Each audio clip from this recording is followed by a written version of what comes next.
All right, welcome to another video. This time we're going to talk about Remix, and we are going to build a full stack component.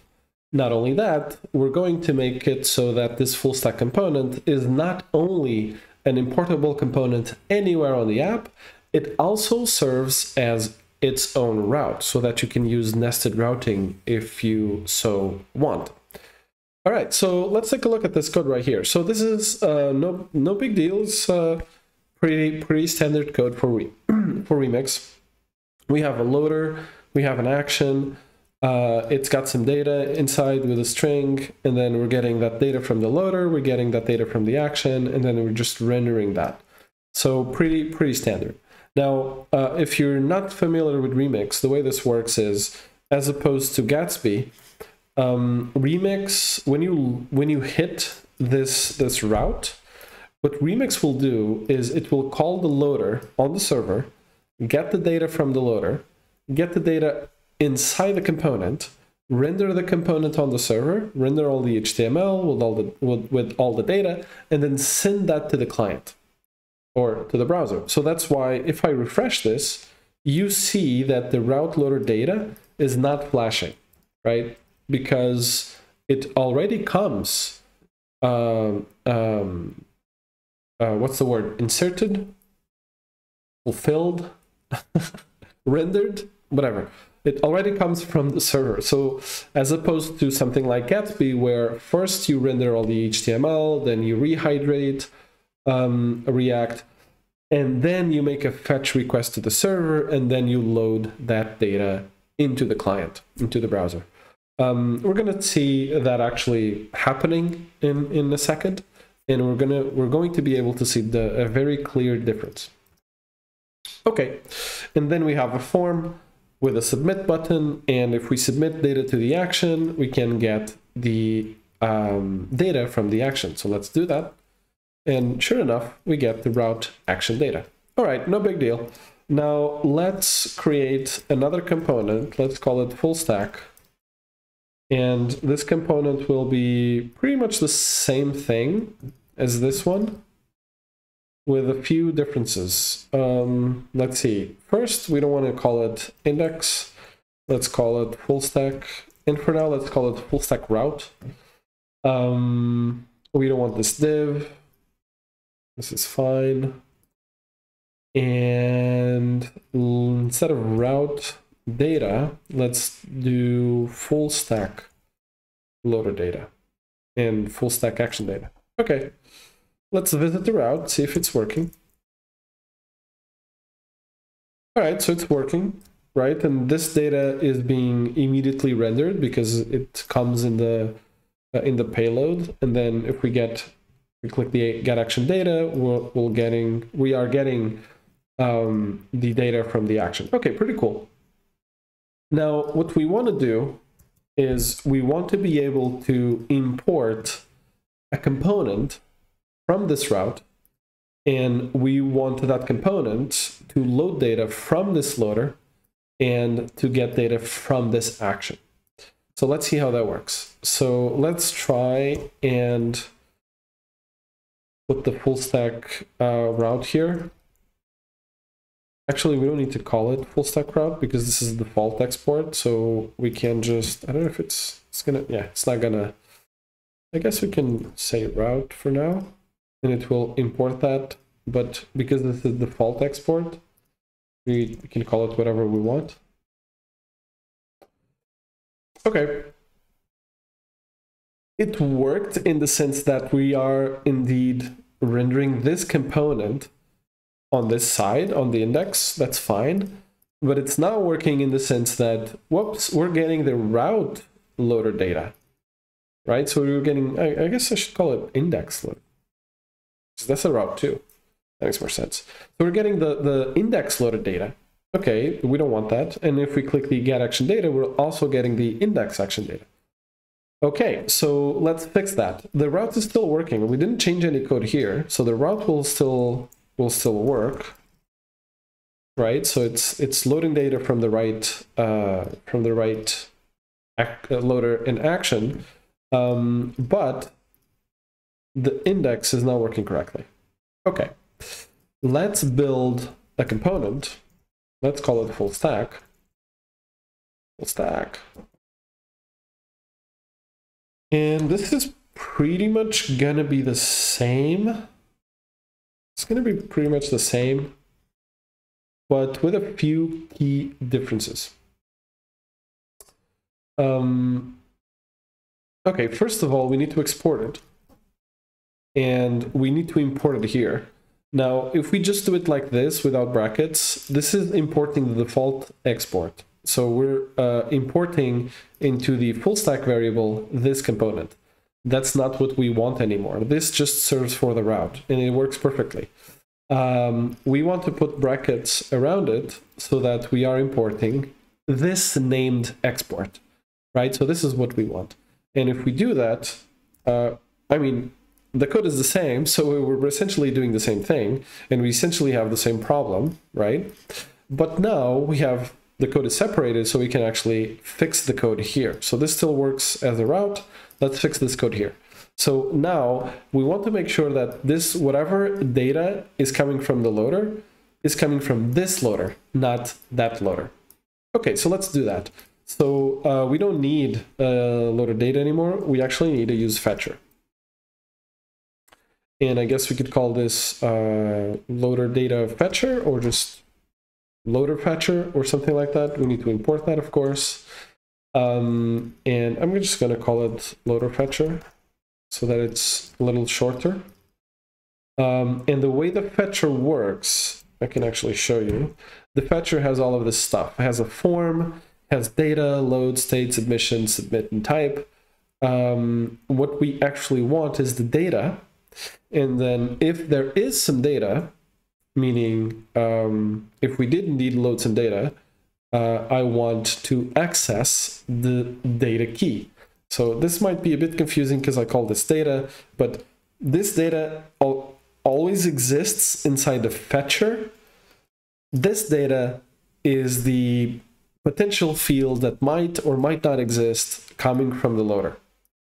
Hope that makes sense. That's why we have the optional chaining operator here. Okay, so let's see if that's working. Yeah, it's not working because we are not yet actually loading any data. So it's empty, right? So there's nothing there. So if we say this or empty, it's going to say empty. Okay. So let's actually load some data. For that, because we have a fetcher, we need to use an effect. So let's use an effect, and let's import the effect, use effect hook, and let's say loader fetcher, load, and we want to load data from the full stack route. So we're going to get this data. And then we only want to run this once, so we will leave an empty dependency array. All right. Now, notice that this does not flash because this is loaded immediately from the server. This, however, does flash because we first render the component, and then we make a fetch request, just like Gatsby, right? So in that sense, this component is not any different. So notice that little flash. It's empty, and then it gets the data, and then renders that data. Okay, pretty cool. So we got the loader working. Now let's get the action working. So this is going to be the same thing. Let's call this an action fetcher. Use fetcher as well. Use fetcher. And the action fetcher actually has a form inside, like I showed you before. We need to post. We also need to make sure the form is submitted to the right route. So we need to add the action there. And then the fetcher always has a data, but it might not have anything inside. So we need to do that again. And I guess we're done. Let's give that a try. Now this will load index action data, and this will load full stack action data. All right, pretty cool. And because we haven't changed anything here, the route is still working. Let's make sure. Route is still here. All right, pretty cool. Okay, there we go. We have a full stack component. We can use this as a route, and we can also use this as an importable component anywhere on the app. This is amazing. However, this is not very good practice because you have essentially repeated code in two places, right? This code is essentially the same. And if you want to change this component, you want to have a single source of truth. We're not done yet. So let's do that. Let's create another component that we will not export. Let's call it the full stack component. And this component will return pretty much the same thing. So let me get that. It will render a form.